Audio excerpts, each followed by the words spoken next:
네, 이번 시간은 도시개발법에서 개발계획이라는 문제, 개발계획은 이제 우리 지정권자가 사업을 어떻게 해야 된다 이렇게 지시하는 계획으로서 의미가 있는 거죠. 자, 먼저 1번 문제 보시면 도시개발구역을 지정한 후에 나중에 개발계획을 수립하는 지역이 있었잖아요. 원칙은 구역 정하기 전에 미리 개발계획을 만드는 건데 어떤 특정 장소에서는 구역 지정 후에 나중에 개발계획을 수립하는 지역이 있습니다. 대표적으로 개발계획을 1번 지문처럼 공모한 지역, 자연녹지나 생산녹지나 비도시역이기 때문에 2번도 맞죠? 자연녹지에다가 구역을 정할 때. 자, 3번 도시지역 외의지역에다가 구역을 정할 때도 구역 지정하고 나서 나중에 개발계획 할 수 있다. 자, 4번에 국토부 장관님이 국가 균형 발전을 위해서 협의해서 하는 지역도 맞고요. 근데 5번에 보면 주거 상업 공업 지역의 합이 전체 면적의 100분의 30 이하로 들어가야 되는데 주거 지역만 벌써 100분의 40이기 때문에 해당 조건에 안 맞습니다.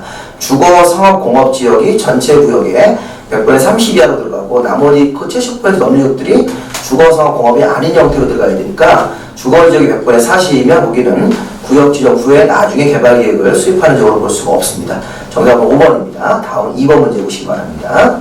자, 2번 문제는 도시개발구역을 지정한 후에 개발계획에 여러 가지 내용들이 있었는데 그 내용 중에서 개발계획에 들어가는 여러 가지 내용, 뭐 토인 교환해가지고 뭐 인구수용계획, 뭐 토지이용계획, 교통처리계획, 환경보전계획 다양한 내용들이 있는데 그 중에 이제 구역을 정할 때 개발계획을 미리 만들면서 개발계획에 들어갈 내용도 있고 그 개발계획 내용이 나중에 들어가는 내용도 있었습니다. 그래서 2번에 보시면 이 환경보전계획, 재원조달계획 말고 3번에 보시면 구역 밖에다가 기반시설 설치할 때 기반시설 설치 비용 부담 계획. 자, 개발계획 내용 중에서 4가지 항목이 있어요. 그 중에 하나였죠. 그래서 구역 밖에다가 기반시설 설치한다.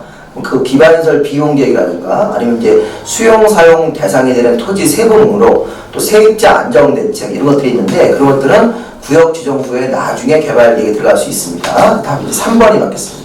3번 응답을 하시고요. 네, 3번 문제입니다. 자, 도시개발구역 지정과 개발계획을 복합적으로 낸 문제입니다. 틀린 걸 찾네요. 자, 지정권자는 효율적 추진을 위해서 필요하면 서로 떨어진 구역을 하나의 구역으로 결합해서 하나의 구역으로 결합 지정을 할 수 있는 것입니다.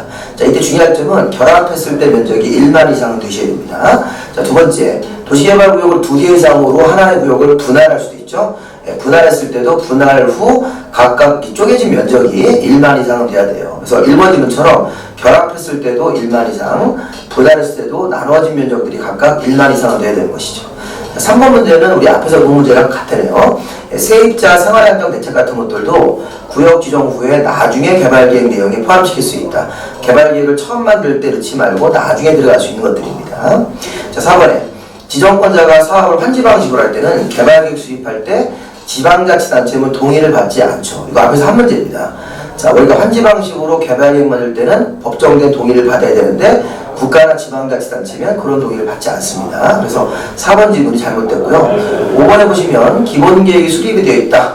그럼 개발계획은 기본계획이 상위계획이니까 개발계획을 만들 때 기본계획이나 광역도시계획 내용에 맞도록 해야 된다. 그런 규정이 있었죠. 상위계획에 부합해야 되는 거. 자, 우리 정답을 4번으로 보시고 이렇게 세 문제를 우리가 개발계획 문제로 풀어보시면 대표적인 문제가 될 수 있습니다. 자, 여기까지 하겠습니다.